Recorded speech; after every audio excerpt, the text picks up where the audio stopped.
Vamos fazer logo a qualificação, doutor Marcos, então, por favor.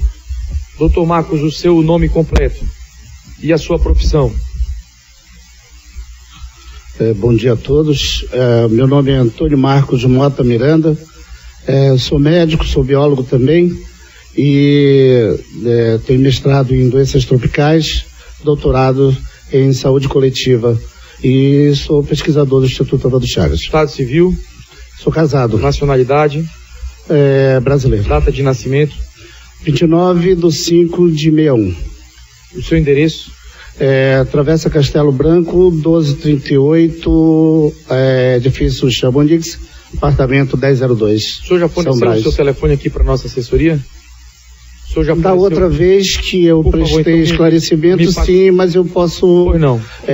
98819-7980, é o pessoal. O senhor assume o compromisso em dizer a verdade, não faltar e nem calar a verdade sobre as penas da lei? Sim. Muito obrigado. A análise de fios de cabelo de um indivíduo pode demonstrar se esse indivíduo entrou em contato com metais pesados em grande quantidade? Depende do metal pesado. Alumínio. A gente está falando de bioindicador. Não, né? eu estou lhe perguntando sobre o alumínio. Alumínio, a gente poderia levar em consideração, dependendo do tipo de exposição, a nível do sangue, seria bem interessante, que é uma contaminação recente. E o fio de cabelo, pode? Ele pode dar elementos dependendo do que se pretende dentro da metodologia de cada trabalho. Resultado? A literatura é bem clara em relação a isso. Tem relatos falando sobre quadros até demenciais, chegando a quadros demenciais. O importante é que esses metais, o alumínio em especial, que foi a sua pergunta, ele pode alterar esse sistema imunológico e, evidentemente, favorecer infecções de pele, quadros relacionados à imunidade, comprometimento renal, comprometimento hepático. É importante que a gente deixe bem claro isso daí. Mas chega até ao ponto de manifestações demenciais. Hoje, é claro, isso também para a literatura. Eu aproveito a oportunidade só para colocar um ponto. Essa CPI tem colocado, e eu vi algumas coisas muito preocupantes, por sinal, em relação a limites. Esses limites, eles não são tão precisos como... no entanto... o histórico tem mostrado para nós de quê, doutor? Os limites de detecção de metais, tá? Limites de detecção, limites normais. Esses limites normais são referências, são apenas referencial. Me preocupa muito nós estarmos tentando atender as resoluções. Eu acho que existe resolução para ser atendida também, mas o que a gente tem visto ao longo do histórico de intoxicações com a humanidade mostra o seguinte, que os níveis mais baixos de contato com os metais são os que mais produzem prejuízo à saúde humana. Inclusive na formação, na gênese, na etiologia de quadros neoplásicos, ou seja, de câncer. Então esse adoecimento, nós não temos que pensar que eu preciso de um nível muito elevado para o indivíduo apresentar qualquer sintomatologia.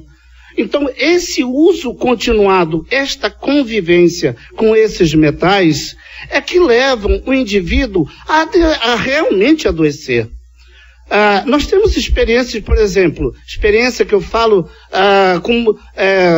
tentando ter uma boa relação, por exemplo, em Bangladesh, na Índia, perfuraram poços, no sentido de resolver a diminuição da mortalidade infantil por diarreia. Só que chegaram lá e trouxeram a água contaminada em arsênio. E parte da população morreu por câncer de pulmão, provocado justamente pelo arsênio. Então, note bem que a gente precisa estar atento também. Os níveis elevados, normalmente, nós vamos encontrar a nível do trabalho, ou seja, ocupacionalmente. A população, ela tem acesso a essa quantidade de metais e ela vai adoecer por conta disso, e isso precisa ser entendido. Me preocupa também, teve um transbordo, teve um lançamento de metais para o corpo hídrico.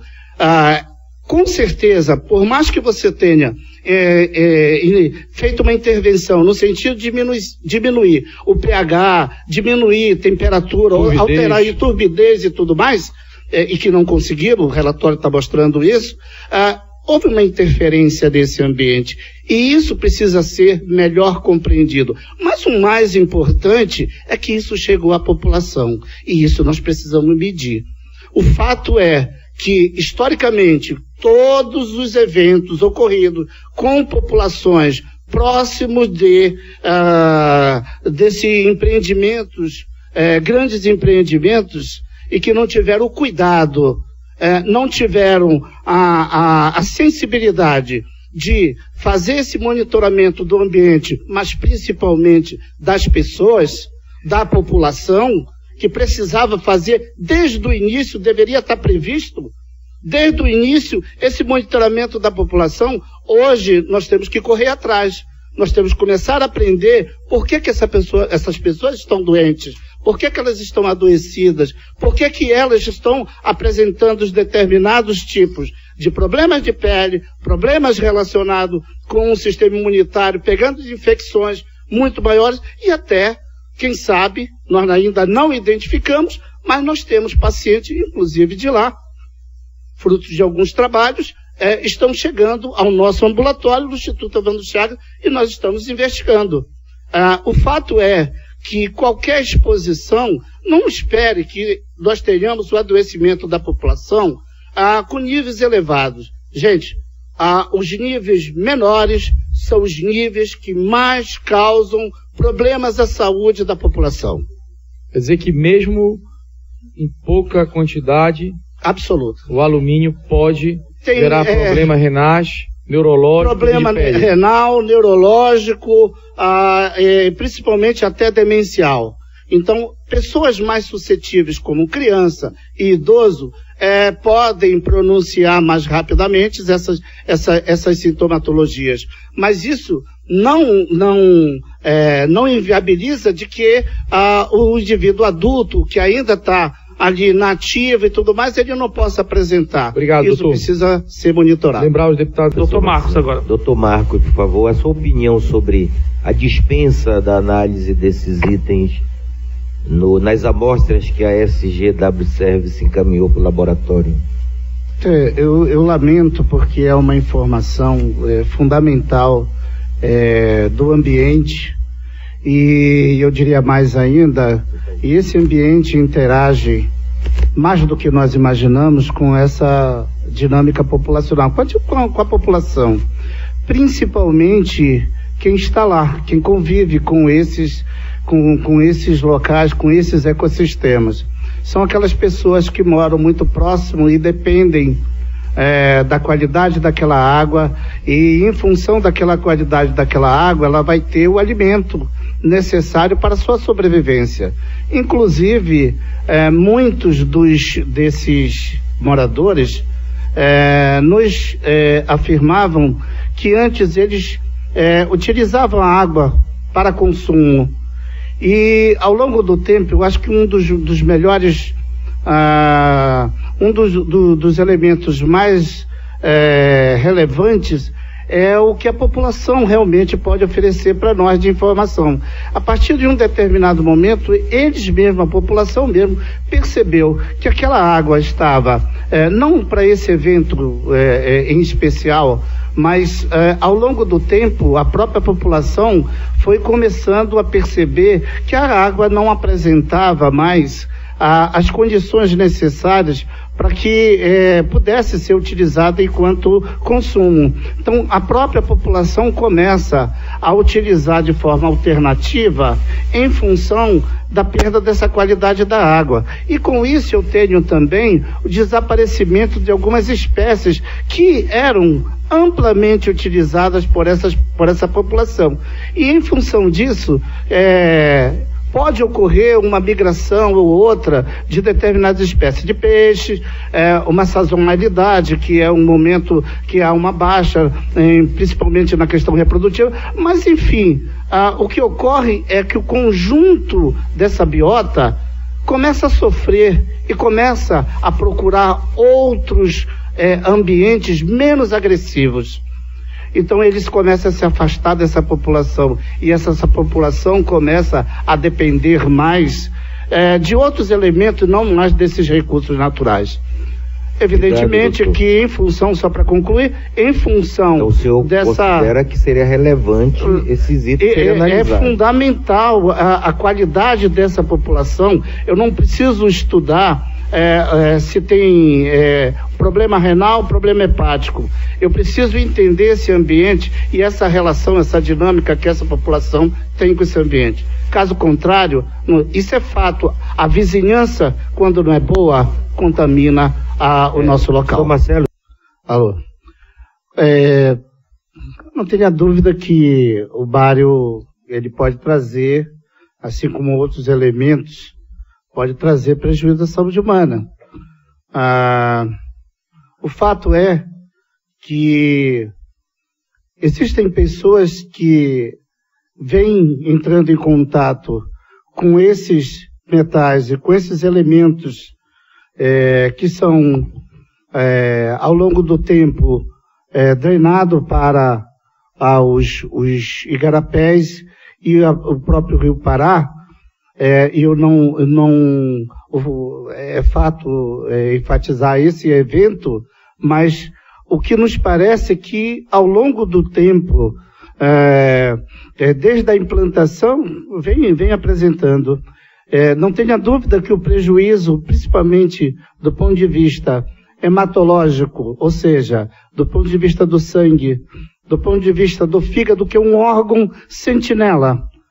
A toxicidade, o órgão de purificação, de toxicidade, não estou falando de eliminação como o rim, mas de purificação dessa toxicidade usual, é o fígado. No entanto, quando você tem um incremento vindo através de algumas rotas e chegando até o organismo humano, esse fígado é um órgão sentinela.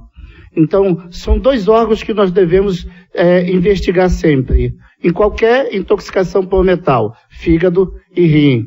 Em especial o bário, você tem comprometimentos hematológicos, comprometimentos ósseos, inclusive, e são diversos os tipos de comprometimento na saúde do indivíduo. E não se pode estar avaliando exclusivamente. Tem pessoas que vão evoluir com insuficiência renal. Outras não evoluem com insuficiência renal. Faz uma insuficiência hepática. Essa insuficiência hepática ela pode ser temporária e posteriormente cronificar. Em alguns casos pode chegar até um quadro neoplásico. Essa interação, ela depende de condições individuais também. Mas o mais importante, nós chamamos isso, gente, de gatilho. Gatilho. Nem todo mundo que fuma vai ter câncer de pulmão. Não estou fazendo apologia. Mas nem todo mundo que fuma vai ter câncer de pulmão. No entanto, há uma interação individual e que vai favorecer isso. O gatilho. Então, se eu tenho exposição a determinados metais, o meu organismo, como um ambiente, tenta purificar, mas ele tem um limite. E com isso, algumas pessoas evoluem. E isso não é receita de bolo, é individualizado. Trabalho há mais de 16 anos com mercúrio na Amazônia. Afirmo, tenho paciente no meu ambulatório vindo de Paramaribo, vindo se consultar no nosso consultório, recentemente agora, paciente de livro. Então, o que é que a gente afirma? Que cada pessoa evolui de certa forma diferenciada. É o que ocorre para o mercúrio e o que normalmente está ocorrendo nesses locais. O fato, para concluir, é que existe um caldo que é um caldo altamente tóxico e que está interferindo na saúde dessa população. Precisamos entender melhor isso.